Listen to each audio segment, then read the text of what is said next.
श्रोतेहो नमस्कार. पाऊलवाटा या ज्येष्ठ नागरिकांच्या कार्यक्रमात मी रणजित बागलाने आपणा सर्वांचं मनापासून स्वागत करतो.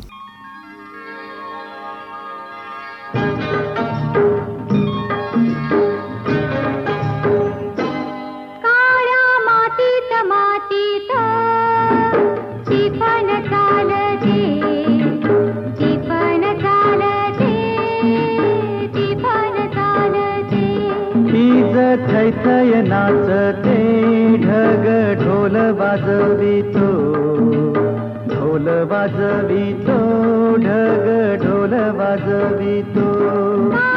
मातीत मातीत टिफन चालते, टिफन चालते, टिफन चालते. श्रोतेहो, आज पाऊलवाटा या कार्यक्रमात सेंद्रिय शेती आणि सेंद्रिय शेतीचे यशस्वी प्रयोग करणारे एक प्रगतिशील शेतकरी श्री बाबूराव रुद्राक्ष, मुक्काम डेघोळांबा, तालुका अंबाजोगाई, जिल्हा बीड यांची गोपाल ठाकूर यांनी घेतलेली मुलाखत आता आपण ऐकूयात. श्रोतेहो नमस्कार.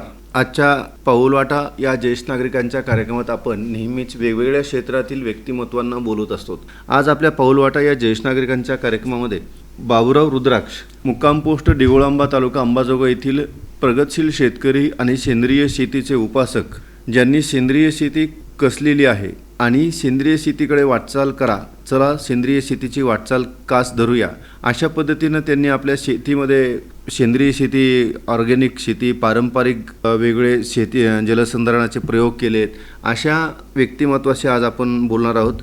सर, आपला परिचय सांगा थोडक्यात. मी बाबूराव रुद्राक्ष, राहणार डेघोळांबा. माझा जन्म डेघोळांब्याचाच. माझे वडील शेती करत होते. बरं. त्याच्यामुळे 10वी पर्यंत शिक्षण माझं जिल्हा परिषद शाळेमध्ये झालं डेघोळांब्याच्या. त्याच्यामुळे शेतीशी अगदी म्हणजे पूर्णपणे लहानपणापासून संपर्कात राहिलो. अच्छा.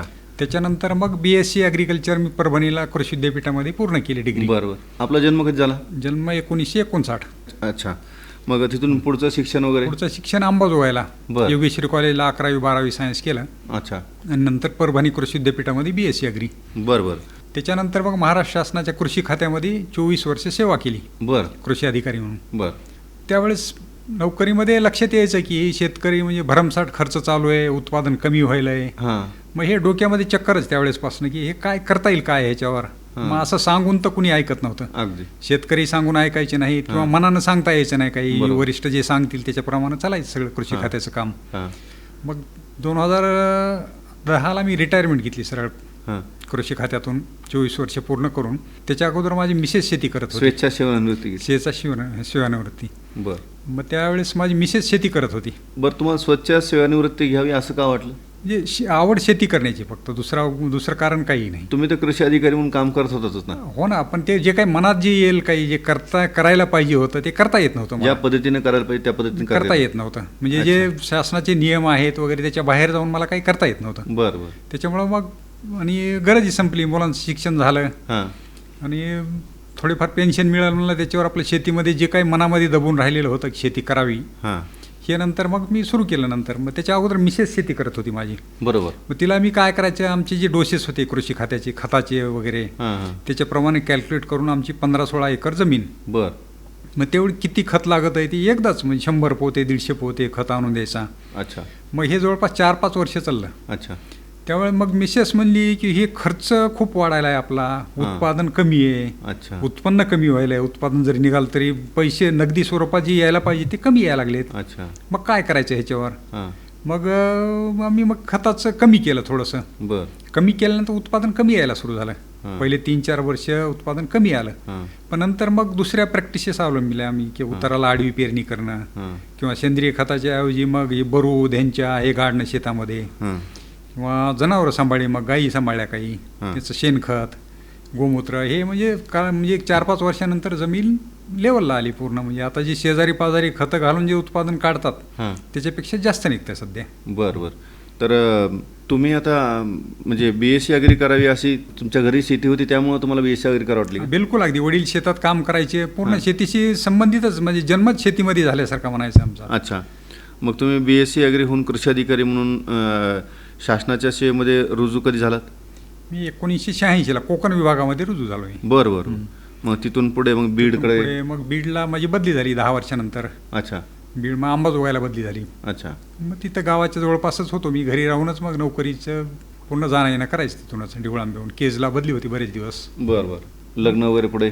लग्न 87ला झालं माझं लग्न, अच्छा. नोकरी मिळाल्यानंतर. बरं बरं बरं. अच्छा.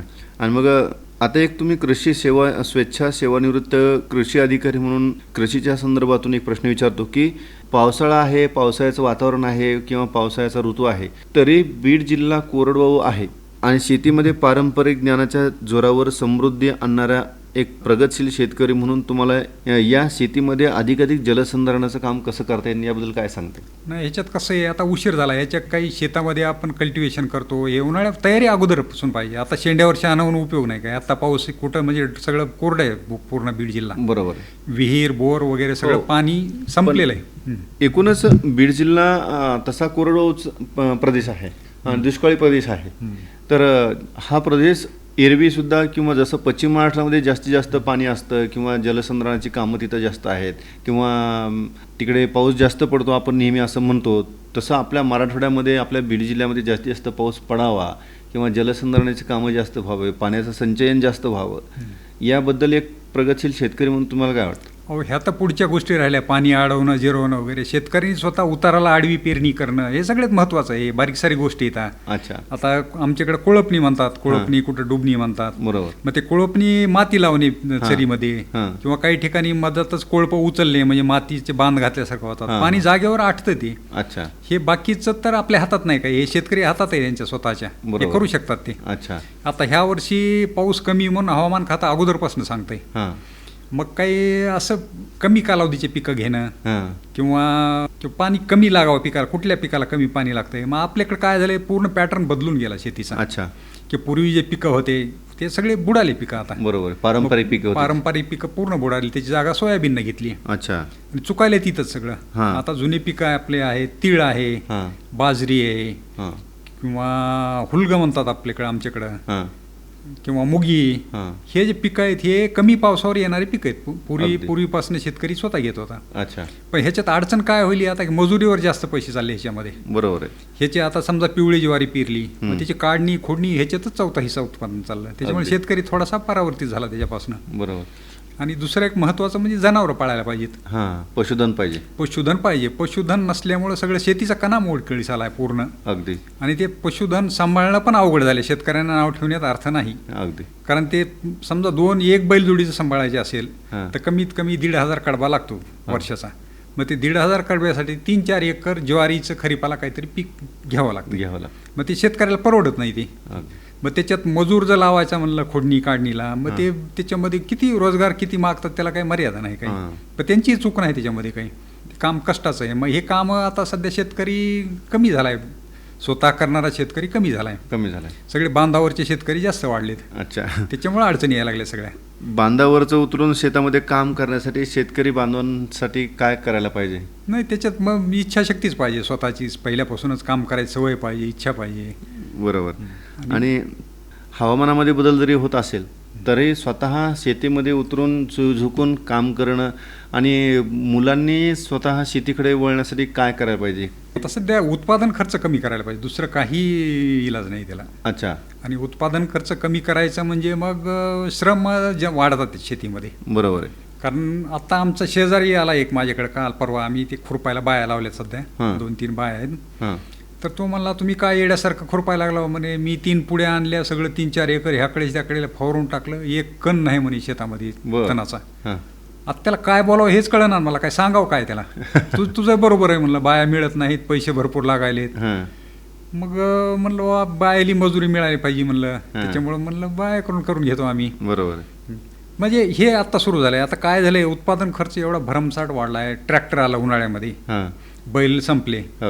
बरं, बैल सांभाळावं म्हणा होतं, ते सांभाळणंही अवघड आहे शेतकऱ्याला. अवघड आहे. मग ट्रॅक्टरचा खर्च वाढला, बियाणं विकत घ्यायचं दरवर्षी. बरं, शेतकऱ्यांना किती ओरडून सांगितलं की सरळ वाहन आहेत हे, नवीन दरवर्षी बॅग घ्यायची गरज नाही. जे संकरित वाहन असतं ते ठीक आहे विकत घेणं, पण जे सरळ वाहन आहे ते बियाणं घरच्या घरी ठेवणे. बरोबर. किंवा खताचा जो रासायनिक खताचा भरमसाठ वापर सुरू आहे तो 100% जरी नाही बंद केला तर कमी करावा थोडाफार. अगदी. ते त्यांचं म्हणणं येतं की उत्पादन कमी निघत आहे. आता काय म्हणजे बोलायचं काय त्यांना, कमी भरपूर काढून तरी कुठे आहेत तुम्ही? बरोबर भरपूर उत्पादन काढूनही तुम्ही मग अगदी म्हणजे परेशानच आहेत ना सध्या. बरोबर. मग आता सध्या आपल्या शेतामध्ये पाण्याचं नियोजन कसं काय? पाण्याचं काय नाही, पावसावरच आहे. आमची कोरडवाहू शेती आहे पूर्ण. बरं. विहीर आहे, ती सीझनल पाणी असतं विहिरीला. बर. मग पाणी जर विहिरीचं वाढलं तर मग रब्बीचे पिकं गहू ज्वारी थोड्याफार प्रमाणात घेतो आम्ही. अच्छा. पण हे कोरडवाहू शेती असताना सुद्धा आपण सेंद्रिय शेतीकडे वळलात, तर त्याच्या पाठीमागची काय उद्देश, काय हेतू म्हणजे काय? याचा किंवा उद्देश वगैरे काय नाही. आता मी नोकरीत असताना आमची मिसेस बघायची शेती. तुम्हालाच सांगितलं की हो. खताचा खर्च एवढा भरमसाठ. मिसेस म्हणली ही काही परवडत नाही आपल्याला, बरोबर. शेती करायची कशाला, 4 पैसे मिळत नाही तर काय उपयोग करून. हां. मग त्यावेळेस आमचे सासरे सेंद्रिय शेती करत होते. बर. काय नाव? डॉक्टर महादेव पाचेगावकर. बर बर. सेंद्रिय शेती करायची. सेंद्रिय शेती करत होते त्यावेळेस, म्हणजे 1994-95चा काळ. बर. मग ते आम्ही त्यांना नाव ठेवत होतो की हे काय उत्पादन निघत नाही, काय नाही. पण त्याच्यावेळेस अनुभव यायला सुरू झाला. हां. मग त्यांचं अनुकरण केलं आम्ही थोडंफार. अच्छा. मग त्यावेळेसपासून मग अगोदर खतं बंद म्हणलं. बर. मग ते 2-3 वर्ष उत्पादन कमी मिळालं. अच्छा. मग घरीच गांडूळ खत करायला सुरू केलं. हां. नंतर म्हणजे फवारण्या गोमूत्राच्या करतो आम्ही. बर. नंतर मग वेस्ट डिकम्पोजर, कृषी विज्ञान केंद्राची खूप मदत झाली आम्हाला. देऊळ आंब्याचं कृषी विज्ञान केंद्र आहे, हां हां. त्यांचं मार्गदर्शन घेतलं बरंचसं. बर. मग आता सोयाबीनवर फवारणी आम्ही हे गोमूत्र किंवा डिकम्पोजर याच्या आलटून पालटून फवारणी करतो 2. अच्छा. पण त्याचा फायदाही एक होतो की ते कीड मरत नाही त्यानं गोमूत्रानं. बर. पण ते एक रिपलंट म्हणून काम करते. पतंग ज्यावेळेस अंडी घालायला येणार शेतामध्ये, हां. तर ते अमावस्या पौर्णिमा वगैरे त्या पिरियडमध्ये ते ऑब्झर्वेशन पाहिजे शेतामध्ये हां. की पतंग अंडी कधी घालतो. हां. म्हणजे शेतकऱ्यांना कळतं हे बारकाईने बघितलं तर. बरोबर. मग त्या पिरियडमध्ये जर ही फवारणी केलेली असेल गोमूत्राची, तर वासानं पतंग तो शेजाऱ्याच्या शेतात पळून जातो. तो अंडीच घालत नाही शेतामध्ये तो. बरोबर. मग आता अंडी जर नाही घातली तर पुढचं जे लाईफ सायकल आहे अळीचं, हां. ते शेतामध्ये होत नाही तयार. अगदी. पण एकूणच तुमच्याकडे शेतीची परंपरा आहे, शेती तुम्ही खूप पारंपरिक तुमच्या घरी पूर्वीपासूनच शेती करतायत, तर सेंद्रिय शेती ही माणसाला कशी वरदान आहे याबद्दल काय सांगते? एकतर सकस अन्न मिळते सगळ्यात महत्त्वाचं म्हणजे. हां. आता बघा 1972च्या अगोदर हां. ज्यावेळी ही पहिली हरित क्रांती आली, हां. त्याच्या अगोदर सेंद्रिय कर्ब जमिनीचा 3% जास्त होता. बर. पण आज तो 0.3% पण नाही. अच्छा. म्हणजे एवढी अधोगती झाली शेताची. बर. मग ह्याला कारणीभूत आता हे रासायनिक खतं, हां. औषधं, हां. संकरित बियाणं, हे सगळं ह्याला कारणीभूत आहे. बरोबर. म्हणजे असं म्हणतात की जर हे आलं नसतं तर मग उपासमार झाली असती काय. म्हणजे असं भरपेट खाऊन तरी काय उपयोग आहे त्याचा. कमी खाल्लं असतं बरोबर. सकस अन्न तरी त्याचा सगळ्यात मोठा फायदा हा आहे की सकस अन्न शरीराला मिळतं माणसाच्या. उत्पादन खर्च कमी शेतीचा. अगदी. पण शेतकरी वर्गानं बाकीचे जाऊ द्या, देशाचा विचार करणं किंवा लोकांचा विचार करण्यापेक्षा स्वतःचा विचार करावा की बरोबर. आपला खर्च कुठं चाललाय, आपण काय मिळालंय, याचा विचारच नाही काही. भरमसाठ पाऊस थोडाफार झाला की लगे नागमोडी पाणी करून ऊसाला चालूच आहे, म्हणजे त्याचं पाण्याची काटकसर करावी याचा विचारच नाही काही. बरोबर. बीड सारख्या दुष्काळी प्रदेशामध्ये ऊसाचं उत्पादन घेणं कितपत योग्य? नकोच आहे ऊस खरं तर. पण ते शेतकऱ्यांना परवडत नाही दुसरे पीक. कारण की जमिनीमध्ये ऊस म्हणजे पाणी ज्याला जास्त लागतं. पाणी खूप लागतं त्याला. अच्छा. बरं ते तसंही म्हणता येत नाही, दुसऱ्या पिकाचे पैसे होत नाहीत कुठल्याच. हां. खर्च तर आहे जे आहे ते आहे. ऊसाचं एकच होतं की किंवा एकदम पैसा येतो शेतकऱ्याच्या हातामध्ये. बरोबर आहे. आणि भरवसा आहे, थोडंफार पाणी असेल तर गॅरंटीनं पीक येत आहे. अच्छा. आज अशी परिस्थिती की सोयाबीन जे उगवून निघालंय हां. हे कधी वाळलं हे सांगता येत नाही काही. बरं. जमिनीमध्ये थोडीफार ओला आहे.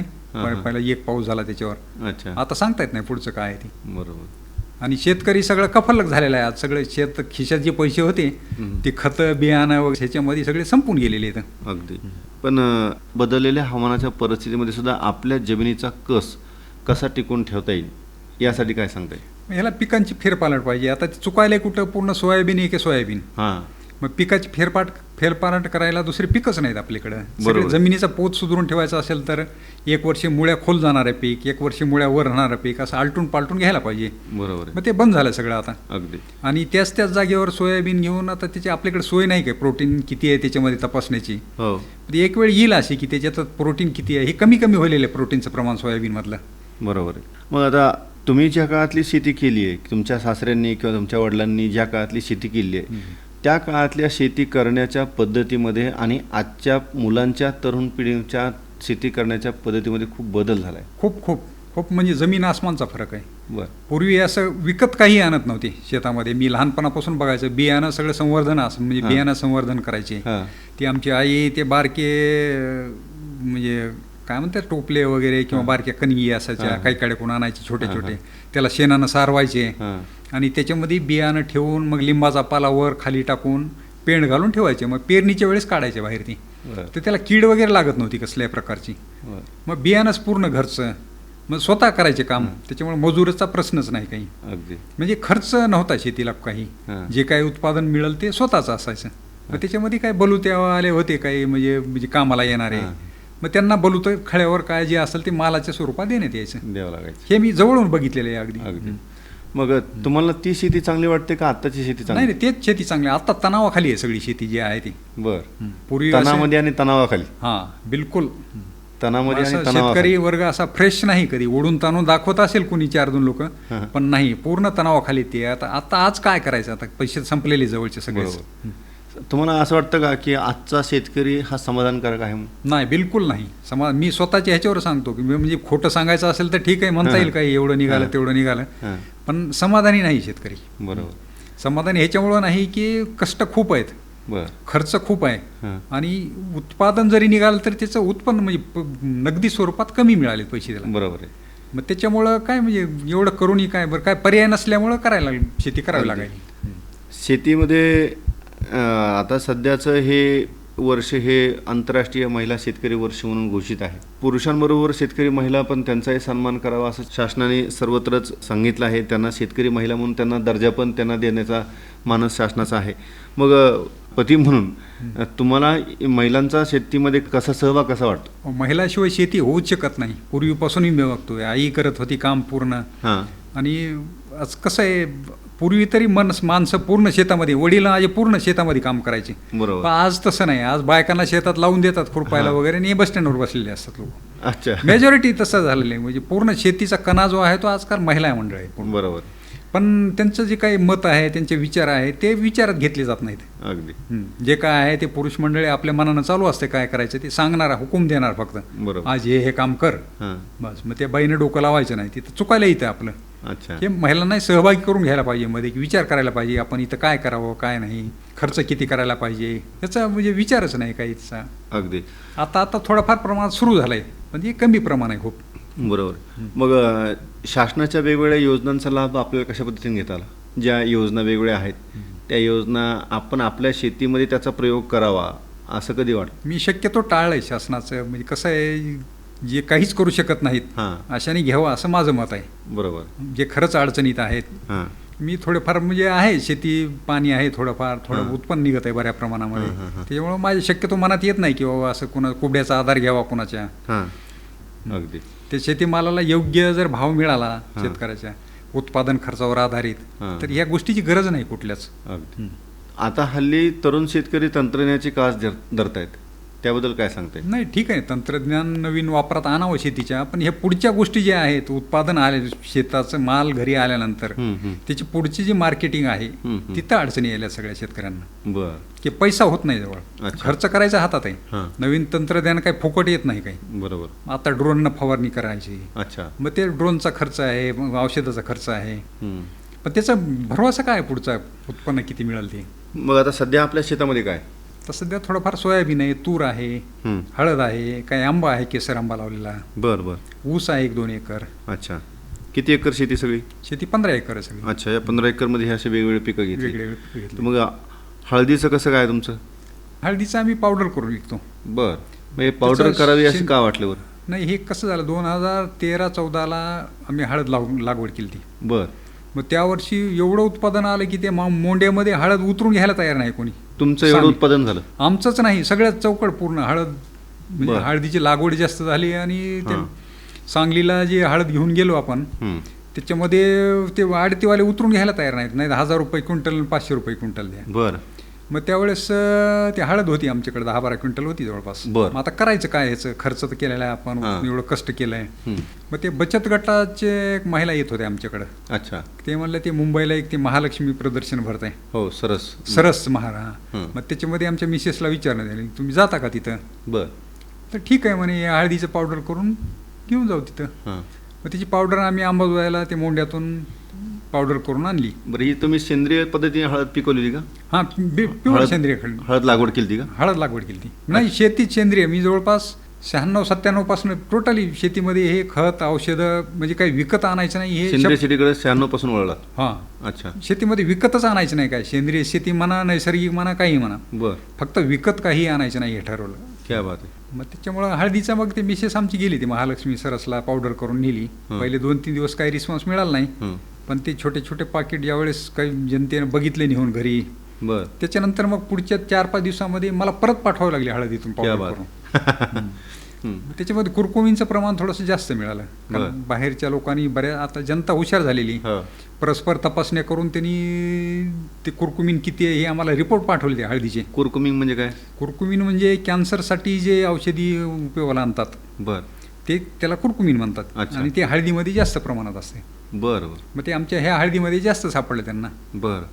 मग ते मुंबई IIT तपासणी करून आणली. बर. मग नागपूरला ते कॉलचिकम लॅब आहे. वा. असं बाहेरच्या लोकांनी रिपोर्ट म्हणजे तपासणी करून रिपोर्ट पाठवले. क्या बात आहे. त्याच्यामुळे मग थोडासा हुरूप आला. मग हळदीची यशोगाथा तुमच्या. हां, आहे आमच्या मिसेसने दिलेली आहे यशोगाथा. काय नाव त्यांचं?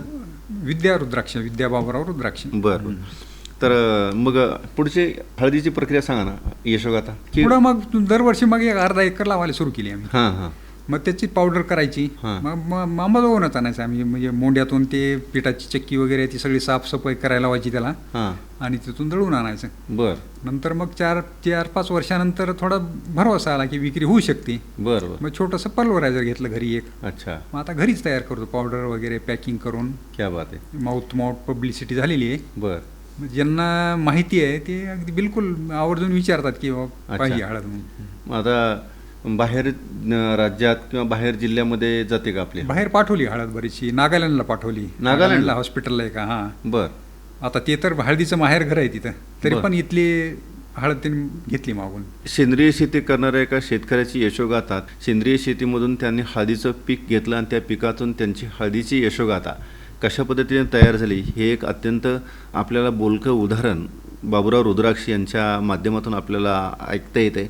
प्रगतशील शेतकरी कशा पद्धतीने काम शेतीमध्ये करू शकतो याचं एक उत्तम उदाहरण म्हणजे बाबूराव रुद्राक्ष सर. सर मग पुढची वाटचाल कशी झाली? पुढची मग सुरू झाला. आता हळदीचं आहे आम्ही अर्धा-पाऊण एकर लावतो. बरं. किती आता 2 वर्षापासून असं व्हायला की संपून चालली हळद लवकर. अच्छा. मग संपली तर काही इलाज नाही त्याला काही. आता अच्छा. ह्या वर्षी थोडीशी जास्त लावली. बरं बरं. म्हणजे 1 एकर लावली हळद ह्या वर्षी. बरं.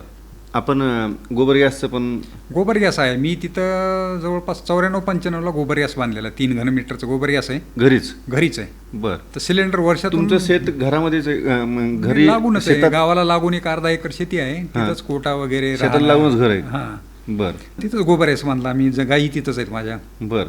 मग आता वर्षातून एखादं सिलेंडर लागतंय आम्हाला. कधी पाहुणे रावळे किती आले, पशुधन आहे तुमच्याकडे? 2 गाई आणि 1 म्हैस आहे सध्या. बरं. गावरान गाय. गावरान गाई. अच्छा. तुम्ही गोबर गॅसचं जी कन्सेप्ट आहे ती कशी काय सुचली तुम्हाला? गोबर गॅसचं होतं मला माहितीच होतं. हे पंचायत समितीकडनं वगैरे अनुदान मिळायचं त्यावेळेसपासून. शासनाचं आहे चालू, त्याच्यावर भर आहे बराचसा. बरं. अनुदान पण मिळतं पंचायत समितीकडनं. अच्छा. त्याच्यामुळे मग त्यावेळेस बांधला गोबर गॅस. पूर्वी खूप त्याची म्हणजे शासनानं खूप प्रयत्न केलेले ते गोबर गॅस बांधावं म्हणून. हां. मग पण ते काय रिस्पॉन्स नाही मिळाला त्याला एवढा. अच्छा. कारण त्याला काय होतंय दररोज शेण ते पाण्यामध्ये कालवून मध्ये टाकावं लागतंय. मग अच्छा. थोडंसं श्रमाचं काम आहे. बरं. ते आजकाल तेच चुकायलंय तिथंच की स्वतः कष्ट करायचं नको वाटायला. नको वाटतंय. आता गव्हाचं भुसकट आम्ही जनावरांना खाऊ घालतो. बरं. मग ते असं खात नाहीत भुसकट. मग ते संध्याकाळी भिजू घालायचं पाण्यामध्ये. अच्छा. मग सकाळी पाण्यातून बाहेर काढून मग थोडं फार गुळाचं पाणी हां. किंवा पीठ वगैरे थोडंसं भरड्याचं हां. त्याच्यात टाकून दपटून ठेवायचे ते झाकून. बरं. आणि ते संध्याकाळी टाकायचं. खातात जनावर? बिलकुल खातात अगदी. काही काडी शिल्लक राहत नाही. क्या बात. हे कष्ट करावं लागतं त्याला. असं सहजासहजी होत नाही. पेंडी फेकून दिली की निघाला बसणं असा प्रकार नाही जमत तिथं. बरोबर आहे. आणि मग ते गोबर गॅस काय प्रोसेस? काय नाही, 3 घनमीटरचा पूर्वी असं विटाचं बांधकाम असायचं. आता बरंच टेक्निक सुधारलंय त्याच्यामध्ये. बरं. अच्छा. तर 3 घनमीटरचा बांधलेला आम्ही गोबर गॅस. अच्छा. आतापर्यंत चालू आहे तो. आज चालू आहे. बरं. त्याचं आमची दोघंच असतो आम्ही मिसेस नवरा बायको इथं घरी. हां. तर अगदी व्यवस्थित 2 टायमाचा स्वयंपाक चहा पाणी पूर्ण सगळं होतं त्याच्यावर. अच्छा. आणि त्यावरनं बनवलेल्या पदार्थांची चव? पदार्थ आपल्या चुलीवर केल्यासारखे. आता भाकरी पिवळ्याच्या चुलीवर केल्यासारखे भाकरी होतात त्याच्यावर. बरं. आपल्या गॅसवर होत नाहीत भाकरी. तुम्ही अजून पिवळं वापरता का? हो, पिवळी ज्वारी खातो आम्ही. पिवळी ज्वारी हा, खाता? घरी तयार होती. बरं. घरी तयार होते. हां. वा. रुद्राक्ष सर, की तुमच्याकडनं मी ही सगळी माहिती घेत असताना मला असं वाटतं की तरुणांनी सुद्धा शेतीकडे वळलं पाहिजे आणि त्यांनी तंत्रज्ञानाबरोबर आधुनिक शेतीबरोबर पारंपरिक शेती पण केली पाहिजे. पण हे करत असताना काय होतं की यांच्यामध्ये कुठेतरी नाही का कम्युनिकेशन गॅप आणि जनरेशन गॅप पडतोय. ज्येष्ठ मंडळींना विचारायचं कसं, त्यांच्याकडून सांगून घ्यायचं कसं, मार्गदर्शन करायचं कसं, तर ह्याबद्दल काय सांगता येईल, काय नाही करता येईल? असंही म्हणता येणार नाही, तरुणांना दोष देता येणार नाही. हे समाजाची जी मानसिकता आहे ही शेती करणाऱ्याबद्दल, शेतकऱ्याबद्दल ही बदलली पाहिजे अगोदर. अच्छा. कारण शेतीबद्दल चांगलं मत नाही कुणाचं राहिलेलं सध्या. बरं. फक्त असं आता शहरामध्ये हे ऐकतो मी की यांना काय कमी अनुदान मिळतंय. अहो काय अल्प अनुदान आहे, काय होतं त्याच्यात, काहीच होत बरोबर. नाही तेवढ्या पैशामध्ये. मग शेतीमध्ये म्हणजे असं उत्पन्नाचं गॅरंटी नाही, भरवसा नाही. अच्छा. मग त्याला काय प्रोटेक्शन पाहिजे कुठंतरी. अगदी. मग ते नाही आज. त्याच्यामुळे तरुणांना अगदी असं भरवशाने सांगता येत नाही की तुम्ही शेतीच करा म्हणून. अगदी. त्याला पूर्ण प्रोटेक्शन पाहिजे तरुणाला, की त्याला भरवसा दिला पाहिजे की याच्यात जर समजा नाही पिकलं ह्या वर्षी काही, हां. तर तुला आम्ही एवढी मदत करू, तुला उपाशी मरू देणार नाही. बरोबर. काहीतरी कुठंतरी त्याला म्हणजे भरवसा दिला पाहिजे. पण हे करत असताना त्यांनी पशुधनाची सुद्धा पशुधन तर पाळायलाच पाहिजे. कणा आहे हा शेतीचा. पशुधन नाही तर शेती नाही.